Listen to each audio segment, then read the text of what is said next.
तेरी महबूबा ने मुंह खोल दी। ये रेफलेट जल खा रही है सर, अभी उनकी प्यास बुझी नहीं है। किसके खून से इनकी प्यास बुझाना चाहते हैं खान जी?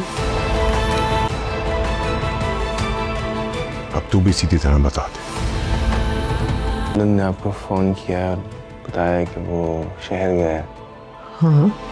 सोहराब को जैसे ही शिरीन से पता चलता है कि सरबुलंद हवेली में छिपा हुआ है तो उसी वक्त सोहराब खान झरगून को सरबुलंद को मरवाने का हुक्म देता है। दूसरी तरफ राबिया सरबुलंद के कहने पर बीजान से कहती है कि सरबुलंद पर हमला शिरीन ने जमुर्द के जरिए करवाया था, आप शिरीन पर नजर रखिए। तभी बीजान राबिया से कहती है कि मुझे लगता है शिरीन प्रेग्नेंट है। यह बात पीछे से सोहराब खान सुन लेता है और तुरंत डरकर शिरीन के पास जाकर कहता है कि राबिया को तुम्हारी प्रेगनेंसी का पता चल गया है, तुम फौरन इस हवेली से भाग जाओ। यह सुनते ही शिरीन हवेली से भाग जाती है, लेकिन उसी वक्त गुलजमान सरबुलंद के कहने पर शिरीन पर नजर रखे होता है और तुरंत शिरीन को गिरफ्तार करके सरबुलंद के सामने ले आता है। दूसरी तरफ राबिया का मामा और भाई राबिया से मिलने के लिए सरबुलंद की हवेली की तरफ आ रहे होते हैं कि तभी तुरसुम उन्हें देख लेता है और पकड़ लेता है। वह उनसे राबिया के बारे में पूछता है, जिस पर तैयब तुरसुम को बता देता है कि राबिया सरबुलंद की हवेली में है। ये सुनते ही तुरसुम सीधे जाफरान की हवेली में जाता है, जहाँ पहले से सोहराब खान मौजूद होता है और जाफरान से कहता है कि शेरदिल और उसकी बीवी मेरे हमले में मारे गए थे। ये बात पीछे से तुरसुम सुन लेता है और सोहराब का गिरेबान पकड़कर कहता है कि अगर तुमने सरबुलंद की हवेली से राबिया को किडनैप करके मुझे नहीं दिया तो मैं तुम्हारी सारी सच्चाई सरबुलंद को बता दूंगा। ये सुनते ही सोहराब खान तुरसुम के साथ सरबुलंद की हवेली के लिए रवाना हो जाता है। दूसरी तरफ शिरीन डरकर सरबुलंद को बता देती है कि शेरबानो अभी भी जिंदा है। यह सुनकर सरबुलंद के होश उड़ जाते हैं। तभी सोहराब का आदमी झरगून शिरीन पर गोली चला देता है और वहाँ से भाग जाता है। उसी वक्त सरबुलंद अपने आदमियों के साथ भागते हुए जरगून को पकड़ लेता है और कहता है कि मुझे शेरबानो के पास ले चलो। तब जरगून सरबुलंद को सीधे जंगल में एक बूढ़ी औरत के पास ले जाता है। दूसरी तरफ पीछे से सोहराब खान और तुरसुम राबिया को किडनैप करने सरबुलंद की हवेली पहुंच जाते हैं। राबिया तुरसुम को देखते ही तुरंत बीजान के कमरे में भाग जाती है और उन्हें बताती है कि मुदस्सिर का कत्ल तुरसुम ने करवाया था। उसी वक्त तुरसुम भी वहाँ आ जाता है और बीजान से कहता है कि शेरदिल और उसकी बीवी को सोहराब खान ने मरवाया था। यह सुनते ही बीजान बेहोश हो जाती है। उसी वक्त तुरसुम राबिया को किडनैप करके जाफरान की हवेली की तरफ ले जा रहा होता है कि रास्ते में उसकी गाड़ी खराब हो जाती है। दूसरी तरफ जब सोहराब खान को पता चलता है कि शिरीन मरने से पहले सरबुलंद को शेरबानो के जिंदा होने की खबर दे चुकी थी तो वह अपना राज छुपाने के लिए शेरबानो को मारने निकल पड़ता है। लेकिन उससे पहले झरगून सरबुलंद को सीधे उस बूढ़ी औरत की झोपड़ी में पहुंचा देता है, जहां सामने शेरबानो रो रही होती है। सरबुलंद को देखते ही वह उसके गले लग जाती है और बताती है कि सोहराब खान ने शेरदिल और उसकी बीवी को मरवाया था और मुझे भी गोली उसी ने मारी थी। ये सुनकर सरबुलंद की आंखों में आंसू आ जाते हैं। तभी वहाँ सोहराब खान भी पहुँच जाता है, लेकिन उसी वक्त गुलजमान उसे गिरफ्तार कर लेता है। शेरबानो सोहराब खान के मुंह पर थप्पड़ मारती है और उसी वक्त सोहराब खान सरबुलंद से माफी मांगते हुए बताता है कि तुरसुम राबिया को हवेली से किडनैप कर चुका है। ये सुनते ही सरबुलंद तुरंत सोहराब खान पर गोली चला देता है और फिर शेरबानो के साथ तुरसुम को पकड़ने जाफरान की हवेली की तरफ रवाना हो जाता है। दूसरी तरफ राबिया तुरसुम को पत्थर मारकर उसकी गाड़ी से निकलकर जंगल की तरफ भाग जाती है। यह देखकर तुरसुम भी उसका पीछा करता है, लेकिन सामने से सरबुलंद और शेरबानो आ रहे होते हैं। उन्हें देखकर तुरसुम वहाँ से भाग जाता है। राबिया सरबुलंद को देखते ही उसके गले लग जाती है और शेरबानो से कहती है कि मुझे यकीन था तुम जिंदा हो। उसी वक्त सरबुलंद तुरंत गुलजमान के साथ पुलिस को जाफरान और तुरसुम को गिरफ्तार करने भेजता है। गुलजमान पुलिस के साथ दोनों को गिरफ्तार करके जेल भिजवा देता है और राबिया के मामा और तैयब को जाफरान की हवेली से छुड़ा लाता है। दूसरी तरफ सरबुलंद राबिया और शेरबानो को लेकर हवेली पहुँच जाता है, लेकिन बीजान बेहोश होती है। उसी वक्त शेरबानो बीजान से कहती है कि मैं जिंदा हूँ। ये सुनते ही बीजान को होश आ जाता है। तभी भाभी नूर भी आ जाती है और सरबुलंद उन्हें सोहराब खान की सारी सच्चाई बता देता है। उसी वक्त राबिया का मामा और तैयब भी वहाँ पहुँच जाते हैं और फिर बीजान सरबुलंद की शादी का फैसला करती है। दोस्तों, अगर आप देखना चाहते हैं कि सरबुलंद की शादी किससे होगी तो कमेंट करके जरूर बताइए और हमारे चैनल